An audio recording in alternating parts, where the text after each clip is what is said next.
26 साल की उम्र में इतनी चर्चा, इतनी पब्लिसिटी, ऐसा क्या है आप में? जिसका गुरु बलवान होता है चिला पहलवान होता है। जो लोग कहते थे ईश्वर नहीं होते या भगवान नहीं होते, हमारी दृष्टि में इस छोटे से गांव से, गढ़ा गांव, मध्य प्रदेश के बुंदेलखंड में एक छोटा गांव गढ़ा है। गढ़ा में रहने वाला एक छोटे परिवार का बालक धीरेन्द्र कृष्ण अगर यहां तक पहुंच सकता है बालाजी की कृपा से, तो भारत का प्रत्येक व्यक्ति भगवत कृपा से कहीं भी पहुंच सकता है। आपने ये नहीं बताया कि यहां तक कैसे पहुंच गए हैं। ये जो लोग हैं, जो फॉलो करते हैं, जो आपके बारे में इतनी बातें करते हैं, ये क्यों करते हैं? क्या है आप में? बागेश्वर बालाजी की कृपा, वो सब पर है।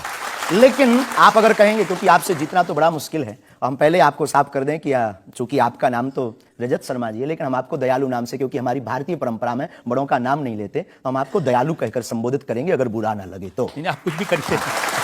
वैसे हम आपके यहाँ आज मेहमान हैं, तो ये हमारा अधिकार भी है। तो दयालु जी, हमारे ऊपर, सबके ऊपर बागेश्वर बालाजी की कृपा है। लेकिन हमने अपने गुरुदेव की जो चरणों की सेवा की, उस सेवा के माध्यम से ऋषि परंपरा की जो मंत्र विधा हमको प्राप्त हुई है, वो हमारे पास एक ऐसी अनूठी है जिससे पूरा विश्व की मंगल कामना भी करते हैं। पूरा विश्व अपनी समस्याओं के समाधान के लिए गुरु के नाते बागेश्वर धाम चला आता है। शायद इसीलिए लोग हमारे पास आते हैं। मैंने तो ये देखा कि जब से आप संस्कार टीवी पर आना शुरू हुए और लोगों ने आपके प्रवचन सुने, उसके बाद लोकप्रियता बड़ी तेजी से बढ़ने लगी। हाँ, ये कह सकते हैं माध्यम है, परंतु देखो साधन है, साध्य नहीं। दरबार 3 पीढ़ी से लग रहा, हमारे दादा गुरु जी भी लगाते, हम भी 11 साल से लगा रहे। नजर आपकी आज पड़ी है अब इसमें, और हमें यह लगता है कि इसमें ये हमारी गलती नहीं है, देखने वाले की गलती है। बड़ी देर से देखा है हमें, हम तो पहले से ही गुरु कृपा से चमकदार थे। मुझे तो लग रहा है बहुत जल्दी देख लिया आपको भी, तो आपकी उम्र ही कुछ नहीं है। हम उस परंपरा से हैं, जब 5 वर्ष की अवस्था में ध्रुव जी लीला कर सकते हैं, प्रहलाद जी लीला कर सकते हैं, तो हम 26 साल में क्यों नहीं लीला कर सकते? तो आपने क्या क्या लीलाएं की हैं? कोई ऐसी लीला नहीं की जिसमें हम फंसे, लेकिन आपकी अदालत में आए हैं, तो आपके उसमें आप जो कह रहे हैं, तो हमारे जीवन में गुरु कृपा से जो किया, सब सनातन के लिए किया और केवल सनातन के लिए करें। लीला का मतलब ये, हम कोई ईश्वर नहीं है, हम कोई भगवान नहीं है। साधारण जैसे ये इंसान है, वैसे हम मानव हैं, हमें कोई अलग नहीं है। बस हमने अपनी परंपरा को ठीक से जाना, ये अलग है। आप जब स्कूल में पढ़ते थे, तो जैसे बाकी छात्र होते हैं ऐसे ही थे लगभग, और मास्टर जी कहते थे ये स्कूल में ना है तो अच्छा, इतना शरारती है? हाँ, उपद्रवी तो थोड़ा थे, क्योंकि हम जाते थे तो एक तो बहुत कम जाना होता था, लेकिन बहुत गंभीर और सौम्य भाव से हम जाते थे, और लोगों की भावनाएं हमारे पास रहती थी। चूंकि हमारे दादा गुरु का नाम बहुत प्रसिद्ध था, तो दादा गुरु के कारण लोग हमको भी प्रेम देते थे, स्नेह देते, दुलार देते। हमारे दादा गुरु जी को हनुमान जी का 2 बार साक्षात्कार हुआ, ऐसा हमने माना और उनके अनुयायियों ने माना। तो हम जब स्कूल में जाते थे, तो बचपन से ही बड़ी कृपा थी, तो लोग, बच्चे हमारे पास आते थे, सब क्लासें एक साथ हो जाती थी, 9वीं 10वीं 8वीं सब एक हो जाती थी, जिसमें हम बैठते थे। अच्छा महाराज जी बताइए हमारी कितनी परसेंटेज बन रही है? तो हम, वो बचपन, उस वक्त ऐसा भाव रहता था दिखाने का। अब तो बहुत गंभीर हो गए, लोगों ने कह करके हमें बड़ा गंभीर बना दिया, तो वो भाव रहता, अच्छा ठीक है तेरी प्यारे 56% बन रही, और मेहनत कर 60 हो जाएगी।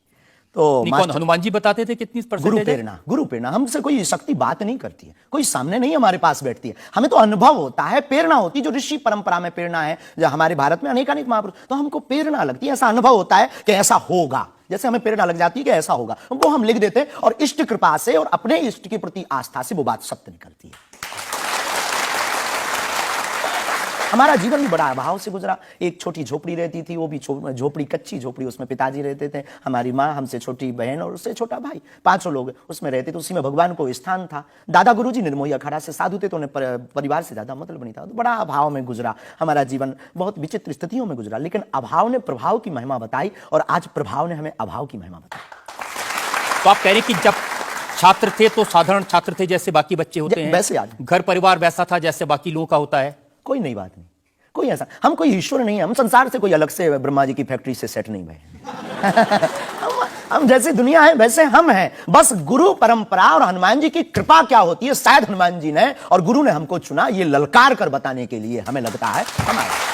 तो इस देश में तो बहुत सारे लोग हैं जो हनुमान जी के भक्त हैं, करोड़ों लोग। हाँ, मंगलवार को, शनिवार को मंदिरों में जाते हैं, व्रत रखते हैं, प्रसाद चढ़ाते हैं। तो हनुमान जी ने आपको क्यों पकड़ा? कुछ ज्यादा ही घनिष्ठता होगी हमारी, उनको ज्यादा मोहब्बत हम पर आई होगी। लेकिन इस करोड़ों लोगों में हनुमान जी के लाखों भक्त हैं, उन्होंने अपने लिए मांगा और हमने पूरी विश्व के लिए मांगा।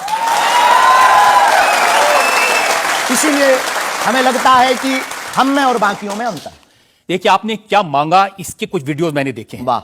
आप लोगों से कह रहे हैं कि आपके पास जितना चाहे दान दे दो, अपना मकान दे दो, फ्लैट दे दो, बंगला दे दो, घोड़ा दे दो, गाड़ी दे दो, सोना चांदी, बैंक, एफडी, मंगलसूत्र, अंगूठी, लुगाई लड़का छोड़ के सब मुझे दे दो। ये हमारा डिस्क्लेमर रहता है दरबार के पहले का। लोगों को जो भावनाएं रहती हैं कि गुरु परंपरा के लोग और साधु लोग दरबार इसलिए लगाते हैं, भगवान को इसलिए रखते हैं कि ये कमाई का जरिया बनाते हैं। और हमने अपने दरबार में बैनर लगा करके, माइक पर ठोक करके बोलते हैं कि यहां किसी भी प्रकार का शुल्क, फीस, दक्षिणा नहीं लगता। पर अगर तुम शिष्य मानते हो अपने आप को और हम गुरु हैं, तो गुरु परंपरा के नाते अगर कुछ भी तुम दे दो, अगर आप भी इंडिया टीवी का ये हाउस हमारे नाम करें, हमें कोई दिक्कत, और लेते भी हैं। लेना बुरा नहीं है, उपयोगिता बुरी है। लेकर के उसका सदुपयोग करते या दुरुपयोग करते। हम लेते हैं, कोई अगर देता है तो स्वीकार करते गुरु के नाते। हम उस परंपरा से हैं जहां अंगूठा तक दान गुरु को दे दिया जाता है, हम भी लेते हैं। कितना कमा लेते हैं? हमारी तो कोई फिक्स कमाई नहीं है, क्योंकि हमारी कोई कंपनी या बिजनेस नहीं है। कोई चढ़ा जाता है, हमारे पास करोड़ों सनातनियों का प्यार, लाखों करोड़ों लोगों की दुआएं, हजारों संतों का आशीर्वाद, इतनी कोई हिसाब किताब तो रखता होगा ना कि कितना पैसा आया। जितने सनातनी उतनी कमाई, हिसाब आप लगाओ। ज्यादा बातें इसलिए होती हैं कि आप जो स्टंट करते हैं पब्लिसिटी के लिए, आप ऐसी ऐसी बातें कह देते हैं। आप कहते हैं कि बिना वीजा के हनुमान जी रावण की लंका में घुस गए थे। ये जो मॉडर्न युवान भाई बहन है, इनको लंका प्रवेश के बारे में बताएंगे तो इनको ये लगता है कि ये घिसी पिटी बातें इनके दादा परदादा बताते रहे, ये बेचारे ऊब गए। इनको कुछ ऐसा चाहिए कि उस अध्यात्म से कनेक्ट हो पाए। और जैसे रावण ने मुझसे फोन पे बात की। हाँ बिल्कुल, हम वही बोलने ही वाले थे। लगता है आज हमारी शक्ति आपके पास पहुंच गई। तो हमें आपको समझाना है, रावण से फोन का बात का मतलब सबके अंदर रावण बैठा है। कोई ऐसा दुनिया में नहीं जो गलत कृत्य देख रहा, गलत कर रहा और सच जानते हुए चुप है, वो रावण की दृष्टि का आदमी। तो हनुमान जी लंका गए। इसको इन युवानों को कैसे जोड़े? इन्हें तो वीजा, पासपोर्ट, फॉरेनर ये शब्द पता है। तो इनसे कनेक्ट करने के लिए हमारा अध्यात्म इतना विशाल और इतना अथाह है कि उसमें कुछ भी आप डाल दो। आप सोच रहे हैं कि आपको अध्यात्म पता है, इनको नहीं पता। इस देश की जनता को आपसे ज्यादा अध्यात्म पता है। ऐसा हमने नहीं कहा। हाँ। हमें अपने हिसाब का पता है, उन्हें अपने हिसाब का। वो अपने में श्रेष्ठ हैं, हम अपने में अब जो कोशिश कर रहे हैं विद्यार्थी। हमने ऐसा कभी नहीं कहा कि हम श्रेष्ठ हैं, और ये आरोप हमें नहीं लगता कि ठीक है। आपका ये कहना कि मेरे पास एक गधा है जिसमें वाईफाई है और वो प्लेन में भी वाईफाई चलता है, ये मजाक की बातें नहीं है। लोगों की दृष्टि से, भावनात्मक दृष्टि से देखा जाए तो ये बहुत गहरा विषय है। मजाक की दृष्टि से अगर कोई देखेगा तो देखो, जाकी रही भावना जैसी प्रभु मूलत देखी तिन तैसी। भगवान की कोई लीला को सिर्फ रास लीला को उठाते हैं, लेकिन हम तो महाभारत भी उठाते हैं। तो अपनी अपनी दृष्टि है, हम ये मजाक में नहीं कहते। हम उनको बताना चाहते हैं कि हमारे देवी देवताओं से जो हमारे इष्ट की परंपरा की जो निशानी है वो अगर नजदीक रहे, गुरु की निशानी अगर नजदीक रहे, माता पिता की बातों की निशानी नजदीक रहे, तो बेटा कभी गलती नहीं करेगा, वो चार चांद लगाता रहेगा। शास्त्री जी, इसको कहते हैं आप अंधों के शहर में आईना बेचने की कोशिश कर रहे हैं।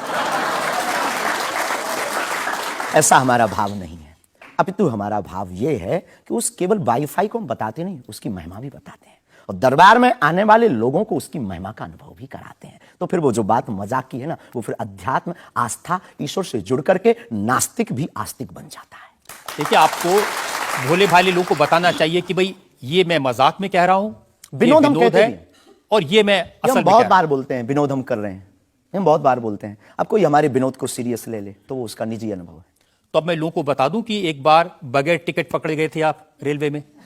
हाँ, ये तो बताना चाहिए, बिल्कुल पकड़े गए थे। लेकिन ये भी बताइए कि हम टीटी से ही 1100 रुपया लेकर आए थे। उसी टीटी से लेकर आए थे, जिस वाईफाई की आपने चर्चा की, उसी वाईफाई की दम पर उसके बाप का नाम बताकर लेकर आए थे।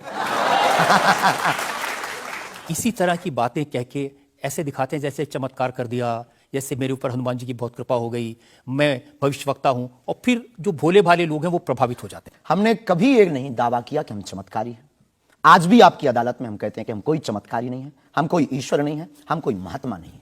हम एक आम इंसान हैं, लेकिन हमारी अपने इष्ट के प्रति आस्था, ऋषि परंपरा के प्रति आस्था है, जो महर्षि वाल्मीकि से पत्र दरबार की महिमा चली है, उस महिमा का हम अनुकरण करते हैं और उस आस्था में उलझनों में का रास्ता मिल जाता है, तो उसे आप चाहे चमत्कार मानिए अथवा फिर आप अपनी बुद्धि से जिसने जो जाना वो हमें माना। देखिए शास्त्री जी, बहुत सारे ऐसे लोग हैं, गरीब हैं, परेशान हैं, बीमारियों से थके हारे हैं, डॉक्टर से आशा छूट जाती है, हॉस्पिटल से आशा छूट जाती है, वो आपके पास आते हैं, वो सोचते हैं यहाँ इलाज मिलेगा। किसी का बच्चा बोल नहीं सकता, किसी का बच्चा चल नहीं सकता, वो लोग बड़ी आस्था विश्वास लेके, जो मैंने जानकारी हासिल की, वो आते हैं, सोचते हैं कि यहाँ से शायद उन्हें कोई रास्ता दिख जाएगा, और उन्हें मिल जाता है।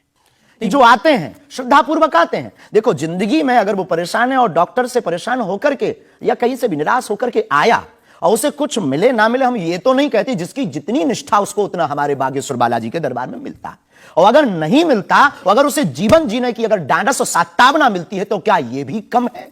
बिना पैसों में, बिना दक्षिणा दिए, बिना कुछ लगे अगर हनुमान जी से जुड़ रहा, अगर वो प्रभु से जुड़ रहा, अगर उसे जीवन जीने में 4 दिन की जिंदगी है, डॉक्टर ने कह दिया तो मर जाओगे, लेकिन बागेश्वर धाम के नाम से उसके चेहरे पर मुस्कुराहट है कि मेरा हारे का सहारा है, तो अगर ये मुस्कुराहट उसके चेहरे पर आती, इससे किसी को गुस्ताखी क्यों? देखिए, अगर बागेश्वर धाम आने से लोगों का इलाज हो जाता है, तो फिर आपको कैंसर हॉस्पिटल बनाने की क्या जरूरत है? यही तो हम बताना चाहते हैं कि दुआ और दवा दोनों आवश्यक है। हमने ये नहीं कहा कि हम डॉक्टरों के खिलाफ हैं। अब मैंने पूछ लिया तो आपने दवा ऐड कर दिया उसमें। नहीं, हमने औषधालय बागेश्वर धाम पर खुलवाया है और मंदिर के समीप खुलवाया है। वहां पर ग्राम पंचायत का भवन है, वहां पर आयुर्वेदिक औषधालय है। दुआ और दवा मतलब नीचे दवा है और वहां ठीक नहीं हुए तो दुआ के लिए चढ़ जाओ मंदिर पर, दोनों काम करें, ठीक है। और ये कोई नई बात नहीं है, हमने ऐड नहीं की, डॉक्टर खुद ऐड करता है, ऑपरेशन करता है, जब ठीक नहीं होता तो वो भी कहता है तुम भी प्रार्थना करो। लेकिन ये सही है कि जिस इलाके में आप हैं, उस इलाके में बहुत सारे ऐसे लोग हैं जो इसी तरह पर्ची निकालते हैं, जो इसी तरह दुआ की बात करते हैं। पूरे भारत में ऋषि परंपरा के अनेक लोग हैं, बहुत लोग तो नहीं कह सकते, पर अनेक लोग पूरे भारत में हैं। और केवल हमारे इलाके में नहीं, पूरे भारत में। हमारे इलाके में बागेश्वर बालाजी की महिमा और दादा गुरुजी के पास दरबार से, कृपा से बहुत से महापुरुष और भी। मैं बताता हूं, एक लवलेश नाम के गुरुजी हैं, 20 साल की उम्र है, और वो भी इसी तरह से पर्ची निकालते हैं। हम कभी ऐसे मिले नहीं, इस भाव से हमारा कभी मिलना नहीं हुआ, और इस विषय पर उनका निज मत हो हम कह नहीं सकते, ईश्वर जाने। मत तो पता नहीं, उनके ऊपर रेप का इल्जाम है और वो जेल में है, कह नहीं सकते। तो उस एरिया में ऐसे और भी बहुत सारे लोग हैं। अभी हम अर्जी लगाने के हिसाब से घूमे नहीं हैं। आप कहो तो इस बार जाकर के घूमेंगे कितने लोग हैं। अभी तो हमें एक पता है, छतरपुर जिले में एक गढ़ा गांव है, वहां बागेश्वर धाम है, वहां सदगुरु सन्यासी बाबा से परंपरा चली दरबार की, आप भी आइए। ये बात सही है कि देश में बहुत सारे ऐसे लोग हैं जो कहते हैं हमारे पास सिद्धि है। एक जयपुर में है, उन्होंने बताया कि मैंने कर्ण पिशाच को साधा हुआ है, और वो भी किसी की भी डेट ऑफ बर्थ बता देते हैं, किसी के परिवार वालों का नाम बता देते हैं। हमारे पास ऐसी कोई सिद्धि नहीं, ना हमने ऐसी कोई साधना कर रखी है। हमारे पास सिर्फ अपने इष्ट पर, हनुमान जी पर भरोसा है, जो अष्ट सिद्ध नवनिधि के दाता हैं। ना हम कोई डेट बताते हैं, ना हम कोई नाम बताते हैं, और अगर उनकी कृपा से पता चले जाए तो कोई बुरी बात नहीं। जनता में जो सवाल पूछना चाहते हैं, आमतौर पर क्या होता है कि संत का नाम आते ही हमारे माइंड में एक इमेज बनती है कि गाड़ी होगी, बहुत ही जो उनकी वेशभूषा होगी बहुत ही सिंपल और सरल होगी, लेकिन आपकी वेशभूषा देख के, टोपी देख के लगता है एकदम कलरफुल रहता है। आपकी दुनिया ही रंगीन है तो साधु को भी रंगीन होना चाहिए। बहुत बढ़िया, बहुत बढ़िया। जब 7 रंगों की भरी दुनिया है माय डियर सिस्टर, 7 रंगों से भरी दुनिया है, तो मुझे क्या दिक्कत है? और हम कोई साधु नहीं, हम कोई महात्मा नहीं, ना हमने चोला ले रखा है। हम एक वर्ण व्यवस्था की बात नहीं करेंगे, हम एक गुरु के शिष्य हैं और आम इंसान हैं। और अगर कोई सरनेम पूछे तो हम शुक्ल वंशीय सरयूपारी ब्राह्मण है। तो जो 7 ब्राह्मणों की वेशभूषा है वो हमने धारण की, गुरु के नाते हमने ये पादुका अपनी एक परंपरा को निर्वहन करने के लिए धारण की। और टोपी कोई आया तो दे गया, अगर आप कुछ दो बहन हमें तो वो भी स्वीकार है। आप चाहो तो कुछ हमें पहनने को दे सकते हो, हम पहन लेंगे। एक वेबसाइट ने लिखा कि ये जो टोपी पहनते हैं, ये पहनाने वाले से भी कुछ गुरु दक्षिणा लेते हैं। जो कपड़े पहनते हैं, जो कपड़े जिसके दिए पहनते हैं, उससे भी कुछ पैसा लेते हैं। आज तक ऐसा कोई मिला नहीं है, खोज जारी है। किसी ने हमें आज तक दक्षिणा नहीं दी टोपी पहनाने के नाम पर या कपड़े पहनाने के नाम पर। हम तो राह चलते कोई मिल जाता है तो उसका पहन लेते, अपना दे देते हैं। हम तो साधु उस परंपरा के हैं, उस परंपरा के। लेकिन अच्छे लगते हैं आपको ये रंग बिरंगे कपड़े? बहुत आनंद आता है। क्या दिक्कत है साहब? किसी को दिक्कत है वो हमसे ज्यादा रंगीन पहने। एक शायर ने कहा कि जो खानदानी रईस हैं वो मिजाज रखते हैं नर्म अपना। आपका लहजा बता रहा है आपकी ये दौलत शोहरत नहीं।